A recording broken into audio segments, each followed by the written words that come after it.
Hi guys, welcome. Danny here from the Magic Junk Drawer. So I'm making this video today because this subject comes up all the time. I mean, I don't know if I get this question or a question that this is the answer to at least once a live stream. I mean, it's so common. So somebody had reached out to me today and they wanted a private reading about a situation that they were in. And like the details of the situation, that doesn't matter, or about her, like the specific situation, but it's pretty much the same thing across the board. Why am I attracted to somebody who's either unobtainable, or I have these feelings like I've never felt for anybody else? There's some sort of magic between us that's unexplainable. Like, these are this type of things. It would be similar to like when the fireworks go off, right? Like feeling like, oh my God, when I kissed him, the fireworks went off. Now, if you know what that feeling is, it can be very powerful, right? Like you have this feeling like, oh my God, I never thought I would be so lucky. I never thought this would happen to me. And the relationship, the details don't matter, but usually this type of relationship starts off pretty good, right? And things are going really well. Both partners are putting in a lot of effort. They may have plans for the future. And then at some point, things take a turn for the worst and you never saw it coming. Usually, these days, I mean, I don't know if this always happened, but these days, one person usually ghosts the other.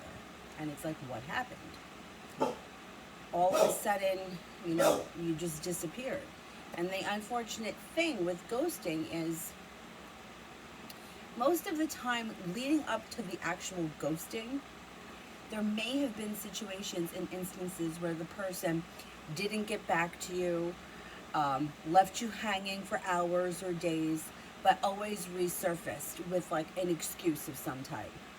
I was busy, I lost my phone, I was drunk and hungover, some kind of. So you believe it, right? And you're like, oh, all right, okay. And everything resumes. So at the actual point when you're really getting ghosted, in your mind, it's going crazy. Maybe he lost his phone. Maybe he's in the hospital. Maybe he had to go out of town for a death in the family. All the excuses that you've heard before. But whether they were true or not, I mean, they may be true, but whatever, it was still an excuse. So now you actually get ghosted. The person has disappeared for long enough for you to realize that he's not returning. And it leaves you feeling like, why me? Why this situation? Why him? Am I ever going to get over it? What happened? How could something like this happen? So the simple answer is, it's because you are so attracted to this person, because this person is healing temporarily, like a band-aid, a soul wound. And usually the soul wound is something like feeling unworthy or feeling unlovable or feeling like I'll never have that. Whatever the wound is, and it may be different for everybody and only you can figure it out, but when that person does what you want them to do, or says the right words, or shows up when you want them to show up, or does something for you out of the ordinary that nobody else does for you or has ever done for you, you feel like you're deserving. Like, now I'm someone. Now I am worthy. Now I am loved, Now, I think a lot of women, now I could be generalizing, but from the people that I've read over the course of my life and situations that I've seen, by the time women hit their late 20s, if they haven't gotten married, they're usually looking to grab at anyone. Most of the time, they don't even care if they have that feeling, or if it's, passionate. They just don't want to not be married, and all their friends are, which is a whole other ball game. But when they actually get married, they feel like, see, I'm worth something. I'm an adult. I'm loved. I'm going to be taken care of. I'm important. I'm a wife. And this is all bullshit. This is all bullshit. But it's what we believe in that moment. And I can give you an example. This poor girl, actually her poor father, I guess she was probably close to 30 at the time. I'm going to say she was probably around 30, maybe even like 31 or 32. She'd been dating this guy for years, and they decided they're going to get married. And she said that from the moment that they started planning this wedding, she was like, I just don't want to do this. Like, this is just not, this ain't it. Anyhow, so her father, like, takes his retirement fund, cashes in the retirement fund, has this crazy elaborate wedding. I don't know, ice sculptures, crazy things went on at this wedding. I don't know, 400 people, something insane. And they have this wedding, the dress and the nonsense, and a couple of months after the wedding, I want to say it was between 3 and 6 months after the wedding, she goes home and she tells her parents, I don't want to be married to this guy anymore. Not a bad guy, not a bad guy, not a bad guy. He didn't do anything bad to her. She just wasn't feeling it, you know? Wow, poor father. He flipped. But anyhow, they wound up getting divorced. But it was a huge deal. Anyway, that was a side thing. But it's like when you ask like why people do things or why people are motivated, it's like either getting on the bandwagon or feeling like I have to.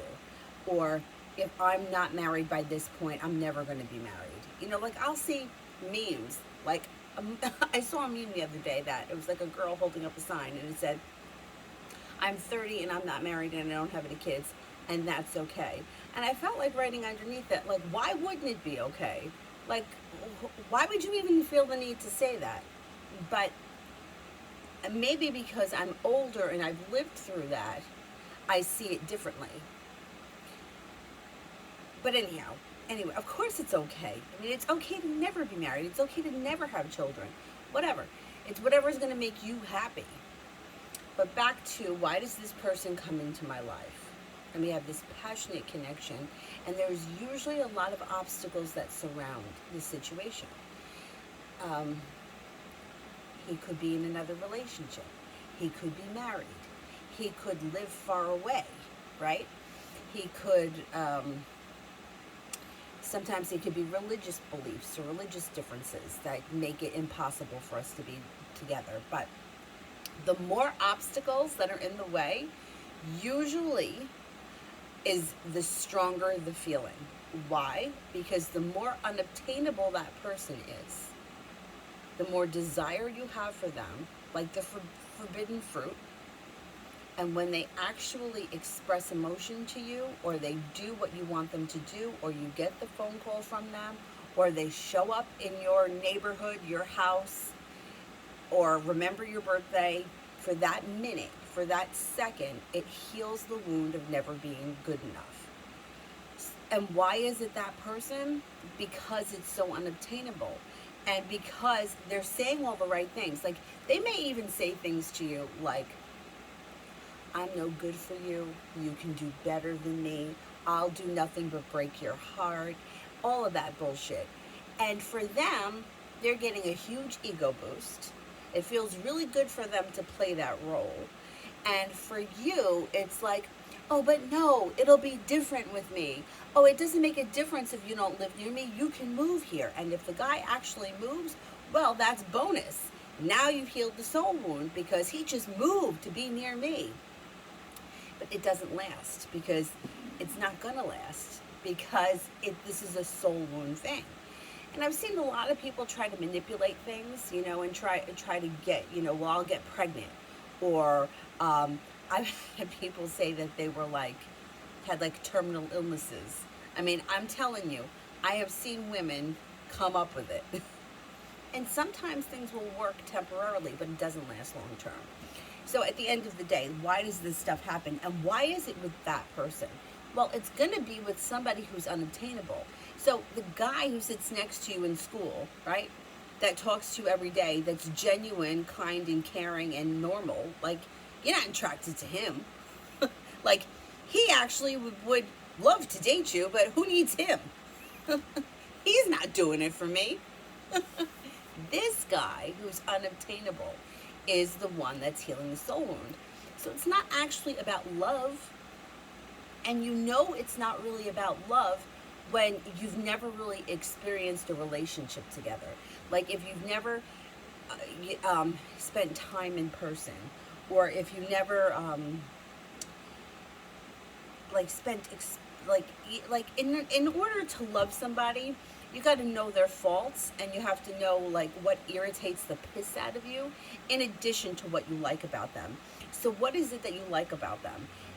Is it really that you like them, or is it like, or do you like the fact that they're paying attention to you, and it's a little bit out of your comfort zone, and it may be something that's a little bit daring and dangerous, or taboo for whatever reason, you know, like if he's married or something.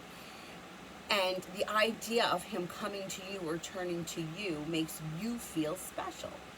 And that's where the issue is. The issue is not in that I'm in love with you, who, I don't know, maybe like the town player, or somebody who likes to have a lot of attention from women, or maybe the guy that hooks up and sleeps around. You're not in love with that guy. Like, nobody says, you know what, I my wants and needs. I want a guy who isn't going to call me back. I want a guy who's going to ghost me. I want a guy who sleeps with everyone in the neighborhood. I want a guy who lies. I want a guy who doesn't show up when he says he's going to show up. Nobody, that's not what you love. But when this person who normally doesn't show up, who lies, who has hooked up with everyone under the sun, all of a sudden is showing you attention, it's like, oh, I must be special. I must be different. See, I must be worth something. And it's not true. And the dangerous part about it is that it feels really good, and you crave that. So somebody who doesn't normally find themselves attracted to a lot of people, or doesn't need a lot of attention from a lot of people, may not understand it. Like, why him? Like, why does he make me feel this way? Well, because he does for you what nobody else does. It's not about him being perfect for you. But the more obstacles that are around the situation, the more in your head it feels like, see, we have this connection. I can't explain it. I can't explain it. You know, and then people will get into the whole twin flame and soulmate nonsense, which drives me nuts. Because these types of relationships can be very destructive, and they can last a very long time. Especially if somebody is ghosting for extended periods of time and then resurfacing. Because once they resurface, it's like now it's like being addicted to something. Like I know myself. I could go forever without eating chocolate. I could go forever without eating ice cream. But if I have one taste of it, if I eat one little Hershey's Kiss, I'm eating the whole fucking bag, and that's it. It's over and it's done for me. Why? Now, I know plenty of people that are like, oh, I just have a teaspoon of ice cream, and that's it, satisfies me. I'm like, really? I eat the whole half a gallon, and then I'm on my way to the store to get another one. So with this teaspoon, my ass. But, so, like, we're all different. So depending on what the soul wounds are, feeling unworthy, feeling not important. Now, where does it come from? How far back does it go? Some people say that we were brought into this life with them. Some people say that it started in childhood. It depends. Like, you really have to look back on your life, and there will be certain situations that you'll realize, and you'll see that it may not always have to do with relationships with the opposite sex. It could be anything. It's like everybody's different, and their soul wounds are different, but yet they're still all similar. Like I spoke about the crush I had with the guy from the bar down the street. I wasn't in love with him. I didn't know who he was. Like, I don't know anything about him. I mean, other than he seemed like he was fun. He seemed like he had a good personality. That attracted me. But like, did I know anything about him? Did I ever spend like a day with him, just me and him? No. So how could I say I was in love with him? I had an idea in my head, and it was an escape from reality at the time, or whatever it was. And when he was actually nice to me, I felt like, see, we're friends. You see, he likes me. Yeah, he's going to realize that I have great potential. And if he realizes I have great potential, well, then I'm healed. Now I'm important. Now I'm someone. Where I don't think that in that moment, I wasn't feeling very important at all. Now, at that moment, prior to that, I'd gone through a really bad year, and my boyfriend that I had at the time was choosing. Now, this was a guy who he was not the guy that didn't call. He wasn't the guy that didn't show up. He wasn't the guy that chose anything else over me. And he also wasn't the guy that I was like, oh my God, I need to be with him. This is the one. You know, he makes me feel like, no, he didn't. He didn't make me feel like anything. Well, we had a great relationship for a long time. But when it was ending at the end, that's when he started with hanging out with his friends was more important than me. And I wasn't very important to him at all. And if developing a crush on somebody else and having somebody else pay attention to me, even if it was just a little bit, almost made me feel like, see, I don't need this. I don't need to be treated like that, because now I have somebody here who I'm really attracted to. I'm not really attracted to you. And I developed this kind of crazy story in my head that this was going to end, and then I was going to move on to that, and he was going to realize that he and I had a connection when we didn't. We didn't. It was all in my head 100%. And then it made me feel like, you see, you don't need to deal with somebody who's treating you like shit. But meanwhile, this guy didn't treat me well. I mean, we didn't do nothing. There was nothing going on. But there doesn't have to be anything going on, because this is something that we feel in our heads, in our hearts, and in our souls because of this wound that we have. Now, how far back does it go? Now, I've been studying this crap, I can't tell you even how long. Probably about,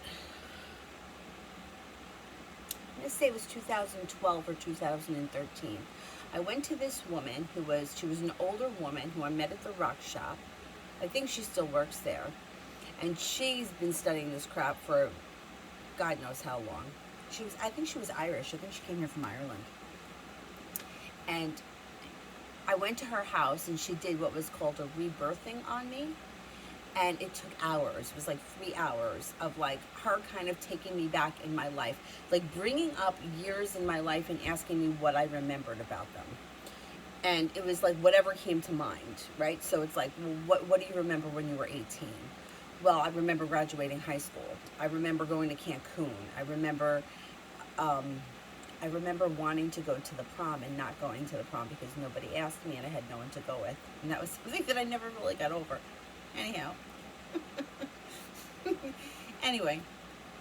And we went all the way down. And then by the time that we had gone down to my very young childhood, like what I remember like kindergarten, first grade, asking different girls, like, oh, do you want to come home with me after school? And I remember for this one girl, I used to ask her all the time. I wanted to be friends with her. Would you want to come home after school with me today? And she said to me once, she's like, you ask me every day and I always tell you no. You should stop asking. Now, can you imagine that like a kindergartner was that nasty? But I guess maybe I was really annoying. So that we were never friends. I had another girl tell me that her sister hated me. She's like, my sister hates you. And I was like, oh, all right. And I was like, well, why does she hate me? And she was like, I don't know. She just told me that she hated you. Anyway, there's a little more to that story, but whatever. And going back, like, let's go down even further. Me and my one friend, we were the youngest, like, on the block and in the area. And the other girls, like, they were so much older than us, right? Like, if I was 5, like, they were, like, 7 and 9. But they, a lot of times, wouldn't let us play with them. So it's like, you're not good enough. You're not good enough. You can't play with us. You can't play with us. And then it was like being small and not being really good at sports and not wanting anybody wanting me on their team. Oh, we don't want to get stuck with her. And they would be vocal about it. You know, oh, we don't want her on our team. She sucks. Right? So going through all this at a very young age, you start to feel like, you know, like I don't deserve it. Or I would get to the point where I was so embarrassed that I would rather not play than, I would rather take myself out and not play than have to hear somebody say that about me. Now, going back when I was younger, I was the oldest child, so I didn't have anyone to play with. And I used to beg my mother to call the girl around the street. Her name was Patricia. We were born a couple of weeks between, and I really liked her, and I wanted to play with her all the time. And my mom, I don't know if she was like lying to me, but a lot of times she would say, oh, her mom didn't call me back. No, I always kind of got the impression that her mom didn't like my mom, like she thought that my mom was a snob. Maybe she did, I don't know, or maybe that's in my head. I mean, I haven't seen those people since I'm 5, so that's very young for me to make that connection, but I don't know, I always got the impression that her mom didn't like my mom because she thought that my mom was a snob. And my mom kind of was, so anyway.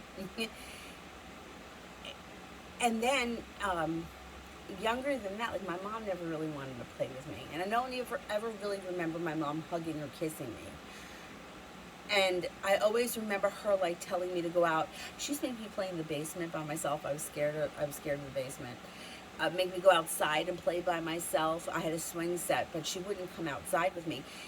She would watch me from the window, but like she just, like her priorities, like what was important to her was having a clean house. She wanted to have to clean the house. I have to exercise. We have to go shopping. Like those were her priorities. Like sitting down and playing with Play-Doh with me, she didn't want to do that. She didn't want to do that. She didn't want to, you know, play with the Sesame Street Playhouse. She didn't go on the swings. Like that wasn't my mother. She wasn't like that. So developing at a very early age that I really wasn't worth other people's time. And it makes sense when as you get older, that you're carrying all this shit with you. Like, I'm not gonna ask, because I would rather not ask than you turn me down, because that hurts me too much. So when you go through your life, you look at all of these different situations, and everybody has it. It doesn't make a difference who you are or how great your parents were or how shitty your parents were. Nobody's perfect. It's just how it is. But you know, it just makes so much sense. Like as you grow up, the things that you hear, the way people talk about you, in the instances that you have, like 20 years later, after I hadn't seen my friend Patricia since I was 5 years old, I looked up her address. I went through some kind of a database to search.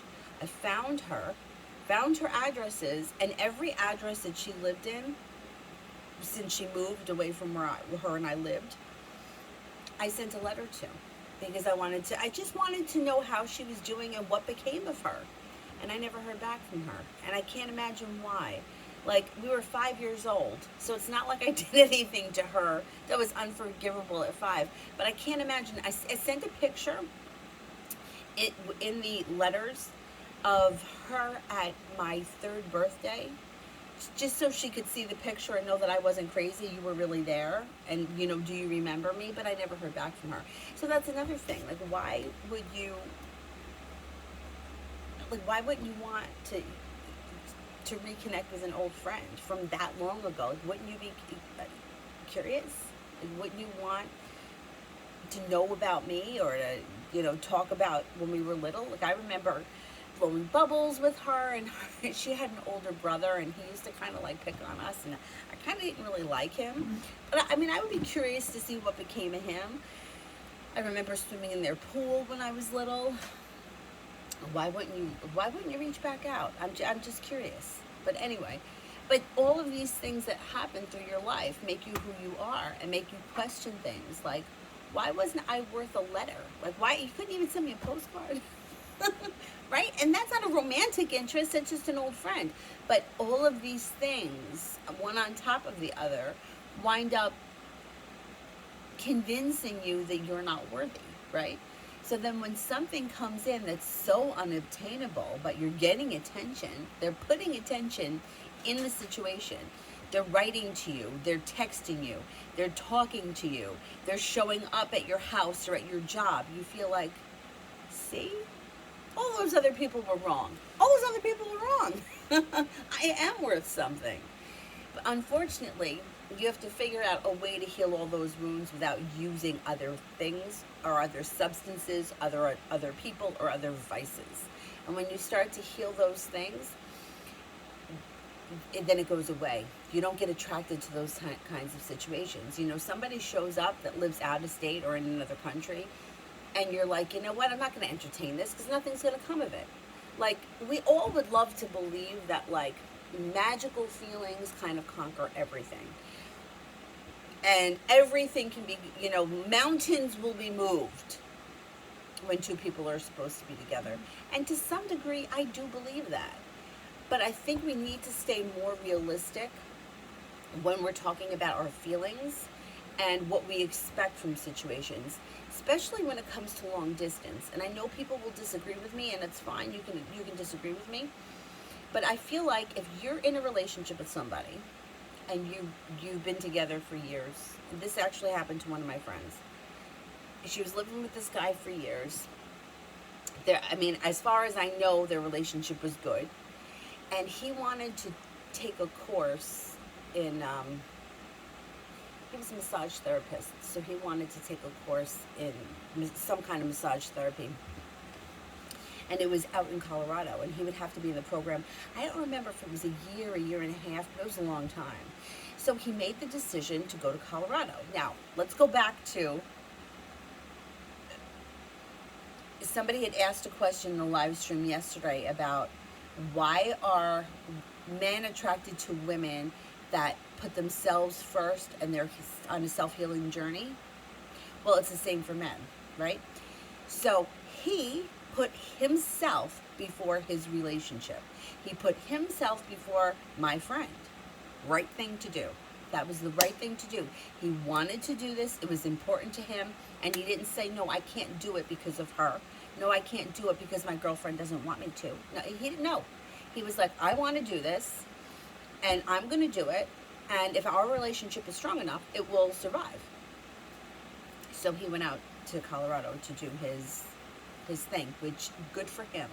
Because I can tell you right now that back in the day, this asshole wouldn't have done it. I would have been, I know, I can't leave, I have to be here because, you know, I'm important now. So nothing for me is important because my whole life is dedicated to him. Yeah, all right. Now, so he made the right decision. He went out to Colorado. So a year and a half or whatever, he came back. And they got married. And they're still together. So their relationship survived it. It was a strong enough relationship. She went out there and visited him. He came home, you know, whatever. It worked out.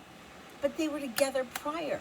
Now, somebody who lives here, or somebody who lives in New York, for somebody here to start a relationship with somebody that lives in Colorado, that has a life in Colorado, family, friends, a job, you meet online or some kind of craziness, and you think that, oh, well, he could just move here, or I'll just move there. No! I mean, it's not to say that it can't happen, because it can happen, but is it for the greater good?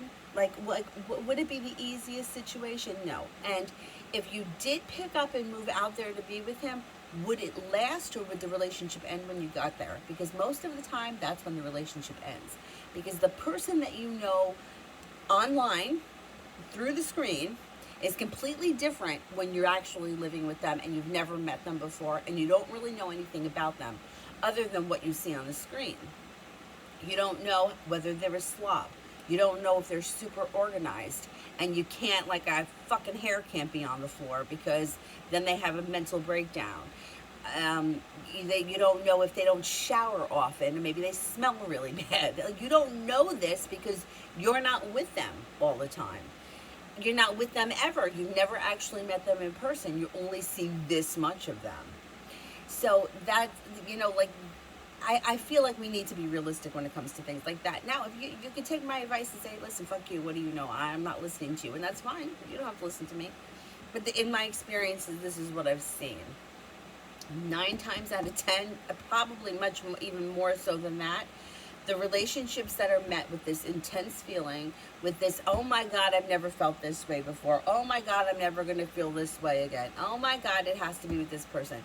Those are usually the relationships that are doing nothing more than satisfying your soul wound, and you don't really feel that way about the person, you just think that you do. Because they're representing something inside you that is so deep that you don't even realize that that's what it is that's doing it. It's not about them. Now, with all that being said, there is nobody that you can't get over. There's nobody that, that you're going to be crying over for the rest of your life. Oh, the one that got away. Listen, let me tell you something about the one that got away. You meet somebody else tomorrow and you're going to forget all about that loser. Because that's what happens. Like, that's what happens. I see it all the time. I'll have somebody crying to me for 6 months over somebody. Oh, I'm never going to get over this. I'm never going to see the light of day. Nothing's ever going to change. And then all of a sudden, one day, they meet somebody new, and now it's like, well, so what's the potential here? And we're going to move in together? I mean, do you think he wants kids? And I'm like, oh, what happened to the first guy? We don't care about him anymore? Because that's it. Now, there are some people that roll through relationships quickly, right? And then there are some people that are just much slower. My whole life have been a slower one. I mean, I've gone years single. My relationships have lasted a very long time. I'm not somebody who goes through people quickly. Whether it's through the good or bad or whatever, it doesn't make a difference. That's how I am. So if you're one of those people that are like, I don't even really find anybody attractive, and I'm not really into it, and I don't mind being alone, there's nothing wrong with that. Some people are like that. So don't judge yourself for that. It may take you a longer time to get over something or to put something past you, but that doesn't mean that it's bad. It's just, okay. Then there are people that they don't care. They'll give anybody a chance, and their life just keeps moving forward. Oh, I dated him for a month. I dated him for 6 weeks. He was a nice guy, but I wasn't really feeling it. What about this guy? What about that guy? And their life is moving forward. They may not be sitting around crying over everyone for as long as somebody like I would, but it doesn't mean that their life is moving forward super fast. They just have more opportunity. It doesn't mean, you can go out with 50 guys, but if you don't really like any of them, so what? I'd rather be home with the dog. I like him. Anyhow, so, like I said, there's a lot of lessons that I've learned, or that from studying this kind of stuff, like why. And I remember years ago, I mean, this is years and years ago, seeing a therapist, and she used to say it. She's like, there was something inside you that knew that it would never happen, and that's what attracted you to him. Talking about the guy at the bar. And I would get so mad because I was like, well, how did I know that? How did I know that he wouldn't like me? And she's like, there was something inside you that knew it was never going to happen, and that was what attracted you to him. Similar to, like, if you've ever had a friend, or maybe even yourself, that always found yourself in a third-party situation. So the other person is always, like, married, or they have a serious girlfriend, or they're living with someone, and they're always telling you, I'm going to leave, I'm going to leave, I'm going to leave, I'm going to leave, but they never leave. Like, and then you repeat that situation with somebody else. It's the same thing. It's like knowing that this person really isn't going to leave, because they hardly ever do. But if they do leave, or if they do make you promises, it kind of gives you, see, I'm worthy. See, I'm worthy. Now, with that being said, I do know many men that did end up leaving. So, it depends. But there's so much that goes into it, and you don't always see everything. You know, and you're only hearing one side of the story too. So like I only hear one side of the story. Like I'll hear things that are like, well, he did this, and that. But I don't hear the other side. If I were to speak to him, I'm sure I would hear something different. But end of the day, somebody once told me, and I got so heated at this, that soulmates were not life partners. Soulmates were to take your soul and elevate it to the next level. Life partner is like a karmic thing. And I got so annoyed because I was like, well, who the fuck wants to be with somebody else like a karmic thing? But I've read for a lot of people that quote unquote would be in karmic relationships and they function really well. They've been together forever and they seem pretty happy. So I can't judge this karma thing. When people are like, oh, well, he's with a karmic. Yeah, but how do we know that? Like what? Because this is what somebody on YouTube said, or this is because of what some book said, or you saw it in some kind of new age gift shop. You know, I can't go by that because we got to go with what's happening in reality. And if the reality is that they're in a relationship that's functioning somewhat well, and just because you think it's karmic or somebody told you that, I mean, how do we really know? And I think that sometimes we search so hard for answers, and we want so badly to think that things are going to work out for us that we're willing to believe anything. And I hate to say it, but I say it all the time. There is a lot of money to be made in convincing somebody that something is going to happen when it ain't happening. There's a lot of money to be made in it. I mean, there are coaches all over the place that are willing to coach you through things. But you're going to keep going back to them because the person isn't showing up. Is the person going to show up? I mean, look, people come in and out of each other's lives. And a lot of times, I hate to say it, but something doesn't work out for someone, and then all of a sudden they turn around and they're looking for who's around. Well, what about this ex? What about that ex? But is it for the greater good to go backwards? Probably not. So if the guy comes back, is that good? I mean, are you making the right decision by going back to somebody who left you for someone else, and then it didn't work out with that other person, so they came back? So now that's good? I don't think that's good. I think that sucks. But sometimes that's what people want. And then, you know, you got to be on your journey to make your own decision. You know, your own mistakes and your own choices, because sometimes you need to go back to realize that shit, that's not really what I want. I don't want to be with someone who's going to leave me for the next best thing, and then when it doesn't work out, come back to me. I don't want that. And the whole idea with like the reconciliation thing, like, are we going to reconcile? Are we going to reconcile for what? Reconcile and then go back to the same broken relationship you just got out of? Like, they're not coming back as a different person. That's the thing. They're coming back as the same person. If you haven't spoken to this person in 2 weeks or 2 months, they have not gone through a huge transformation that's made them someone else. They're coming back as the same dickhead that left. So keep that in mind. You know, people can come back transformed if it's been through years and they've had life happen. You know, like, you haven't seen him in 10 years and he got a job and lost a job and bought a house and lost the house and got a better job and a new wife, and then she left him. Like, that's life happening. That changes someone. But somebody just disappearing for 2 weeks to explore other opportunities and then they come back because nothing else worked, chances are it's not for the greater good, and it could end up setting you back. Like, you know, you could put yourself back in that situation, you know, like the chocolate. And now you got a taste of the chocolate and you want more. But at the end of the day, what's going to happen? He's going to do the same thing to you. Once again, your decision. Anyhow, I hope that is, I know, sometimes I get so annoyed with myself. I'm like, just shut up, Danny. You said it 10 times. Just shut up. But I don't know, whatever. It is what it is. And I don't pre-record these things like with a script or anything, so it just comes out of my mouth. Anyhow, I hope that's helped. As always, if you like what we're doing here at the Magic Junk Drawer, don't forget to like and subscribe, share us with your friends, and we'll see you soon. Thanks for watching. Bye-bye.